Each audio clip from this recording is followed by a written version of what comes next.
ایک صاحب ہیں وہ انہوں نے ایک کانسیپٹ جو ہے جو نئی جنریشن کو دیا ہے کہ جتنے جو پہلے ہم سے گزرے ان کو بابے کہتے ہیں کہ بابے جو ہیں انہوں نے سارا دین کو خراب کیا ہے اور جو 1400 سال کی ہماری جو تاریخ ہے اس میں جتنے بھی بڑے بڑے نام آئے ہیں ان تک جانے کی ضرورت نہیں ہے.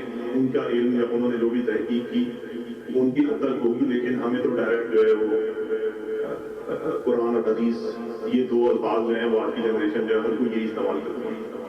دنیا میں جو بھی شخص بے ادبی کے میدان میں اترتا ہے نا, بنیادی طور پر وہ اللہ کے فضل سے محروم ہے. خدا نے کسی کو اپنی رحمت اور فضل سے محروم کر دیا ہو تو اس میں کیا کیا جا سکتا؟ سیدھی سی بات. حضور صلی اللہ علیہ وسلم نے اپنے نواسے حضرات حسنین رضی اللہ عنہما کو پیار کیا, بوسہ دیا, تو ایک آدمی دیکھ کے اس کے لیے یہ نئی چیز تھی. اس نے کہا میرے 10 بیٹے ہیں, میں ان ایسے نہیں چنتا, پیار نہیں کرتا ایسے آپ کر رہے ہیں, آپ کے تو 2 ہیں. تو حضور اقدس صلی اللہ علیہ وسلم نے فرمایا کہ اللہ نے تمہاری طبیعت سے اگر محبت چھین لی ہے تو اس میں میرا کیا قصور ہے؟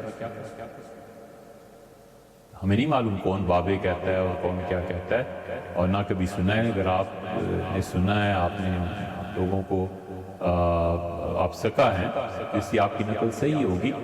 تو جو لوگ ادب سے محروم ہو جاتے ہیں, اور یہ آج کی بات نہیں ہے, یہ ہمیشہ ہوتا ہے, یہ ہمیشہ ہوتا ہے, اور ایسے لوگ ہمیشہ مٹتے بھی چلے آئے. ہم نے اب تو وقت ایسا آ گیا, ایک وقت تھا جب صرف ریکارڈنگ چلا کرتی تھی. تو ہم نے کسی سے کہا, ہمارے شہر میں ان کا کنونشن تھا, تو بہت تقریریں, تو ایک سے ملنے گئے, تو اس سے ہم نے عرض کیا کہ امام احمد بن حنبل رحمۃ اللہ اگر کافر تھے تو حدیث کا یہ سارا ذخیرہ یہ کافروں کی روایات بن جائیں گے. اس نے کہا خود سے کافر ہوئے تھے, ہم نے تھوڑی کیا. یہ چلتا چلا ہے پہلے سے. حضور صلی اللہ علیہ وسلم نے یہی فرما دیا تھا نا کہ اس امت کے آخری لوگ جو ہیں یہ پہلوں کو گالیاں دیں گے. اور رسول اللہ صلی اللہ علیہ وسلم کے صحابی تھے برا رضی اللہ عنہ غالباً, ابو داؤد کی روایت میں آتا ہے. تو وہ بنو امیہ کے دربار میں گئے, تو جو اموی تھا اسے کہا جی محمدی ھذا, یہ آیا تمہارا محمدی. تو انہوں نے کہا کہ حضور صلی اللہ علیہ وسلم کو جس آدمی نے دیکھا اور ان کی صحبت میں بیٹھا, وہ بڑی عزت اور شرف اور خدا کے قرب کی بات تھی.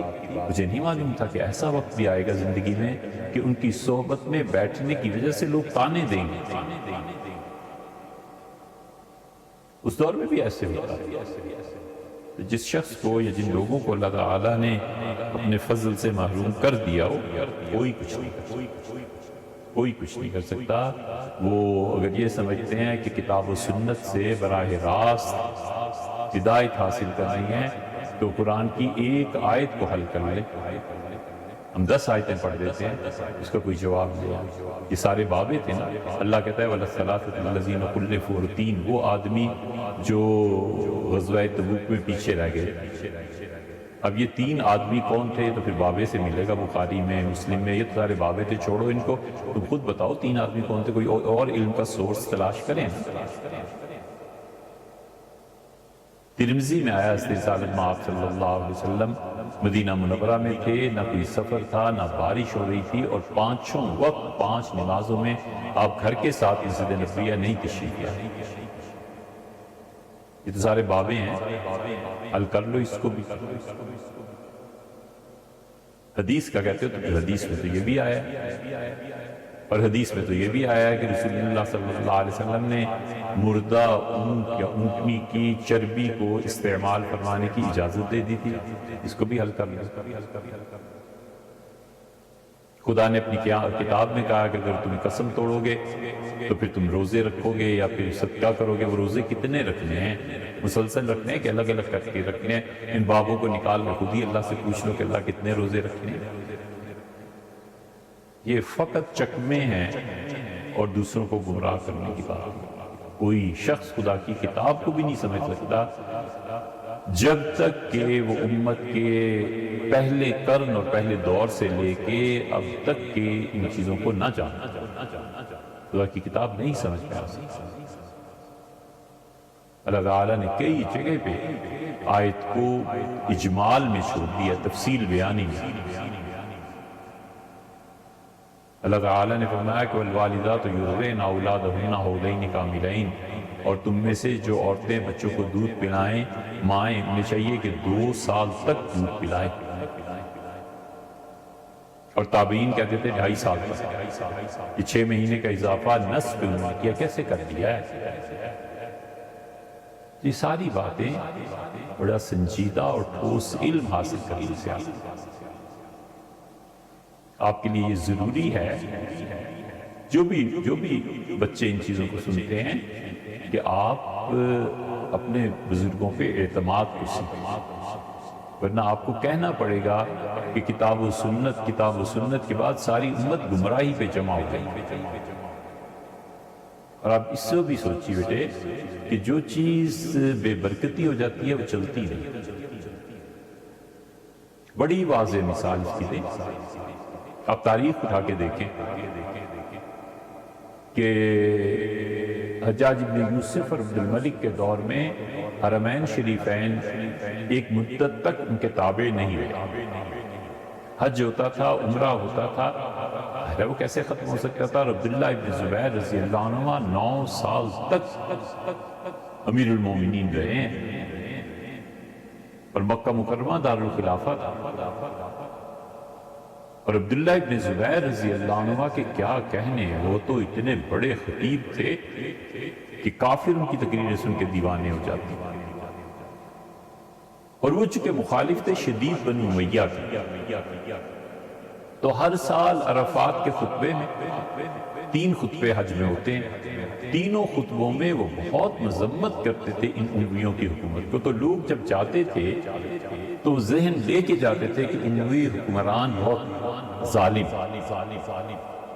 اس سے جگہ جگہ امویوں کے خلاف اجتماع ہوتے تھے، اکٹھ ہوتے تھے، جوڑ ہوتے تھے، حکومت کو بغاوت کا سامنا تھا۔ انہوں نے کیا کیا؟ انہوں نے بیت المقدس کو بیت اللہ کے مقابلے میں لا کر، اور بیت المقدس پر انہوں نے کروڑوں نہیں اربوں روپے خرچ کیے۔ سونے کی دیواریں، چاندی کے نقش و نگار، دنیا کی بہترین پہاڑ کے پتھر، زبرجد اور کیا کیا ہیرے، اور اتنا خوبصورت اسے بنایا کہ کسی طرح لوگ ادھر جائیں، اور بیت اللہ کو چھوڑے اور بیت المقدس آیا کر، اور بیت المقدس کے فضائل پہ احادیث سب کچھ کر گزرے۔ بیت اللہ اپنی اصل حالت میں اب تک قائم ہے، ادھر کوئی نہیں۔ تو یہ بھی ایک بات ہوتی ہے کہ خدا نے کس کو برکتوں سے نوازا ہے۔ اس لیے جتنی مصنوعی چیزیں ہیں نا اور گمراہی کی، یہ اپنے اپنے دور میں نئے چولے پہن کے آتی ہیں اور مٹ جاتی ہیں، ختم ہو جاتی ہیں۔ اور اس سے بچنے کی بڑی آسان ترکیب ہے، بس اس پہ کام کر لیں، یہ چھوڑ دیں بابے کہتے ہیں یا کیا کہتے ہیں، بڑی آسان ترکیب یہ ہے کہ چند دن محنت کریں، جیسے 1 ہفتہ، جیسے 40 دن آپ محنت کریں، اور روزانہ 2 رکعتیں پڑھ کے اللہ سے مانگیں کہ اللہ خود انسان بننا چاہتا ہوں اور تیری معرفت میں ہوں، اور اللہ تیری عادت یہ ہے کہ ڈائریکٹ نبی ہوتے ہیں جن کو تو حکم دیتا ہے علیہ السلام، باقی دنیا میں سب واسطے سے ہی آتے ہیں تیرے پاس، اور مجھے کسی ایسی جگہ پہ پہنچا جہاں پر ہدایت ہو، میں تجھ تک پہنچنا چاہتا ہوں۔ بس چھوٹی سی بات، چھوٹی سی دعا، یہ 40 ایک دن کریں، پھر دیکھیں آپ کی جی میں کیا آتا ہے، اور پھر اللہ تعالیٰ آپ کو کدھر لے جائے۔ لیکن جہاں بھی جائیں اپنی عقل کو ساتھ لے کے جائیے گا، کتاب و سنت کی نصوص کو سامنے رکھیے گا کہ اس سے آدمی کسی صورت بری نہیں ہو سکتا، اور کتاب و سنت جو ہم تک پہنچی ہے یہ انہی بابوں کے ذریعے پہنچی۔ اگر یہ ہٹا دیں تو پھر قرآن بھی نہیں رہتا۔ اسی لیے خوارج نے جب سیدنا علی رضی اللہ عنہ کو کافر قرار دیا تو بڑی دلچسپ صورتحال کوفہ کی جامع مسجد میں پیش آئی۔ امیر المومنین رضی اللہ عنہ نے منادی کروائی کہ سب جمع ہو جاؤ جو مجھے کافر کہتے ہو۔ کوفہ کی جامع مسجد میں سارے آگے 4-5 ہزار لوگ تھے، اس سے بھی زیادہ۔ تو سیدنا علی رضی اللہ عنہ جو کچھ کہتے تھے اس کو آگے پہنچانے کے لیے جگہ جگہ مختلف لوگ کھڑے ہو گئے۔ امیر المومنین رضی اللہ عنہ نے منبر پر تشریف لائے اور انہوں نے کہا تمہارا کیا خیال ہے میں کیا ہوں؟ انہوں نے کہا اونچی آواز سے گونج اٹھی مسجد کہ تم کافر ہو۔ ان کا کون کہتا ہے کہ میں کافر ہوں؟ انہوں نے کہا ہم نہیں کہتے، خدا کی کتاب کہتی ہے۔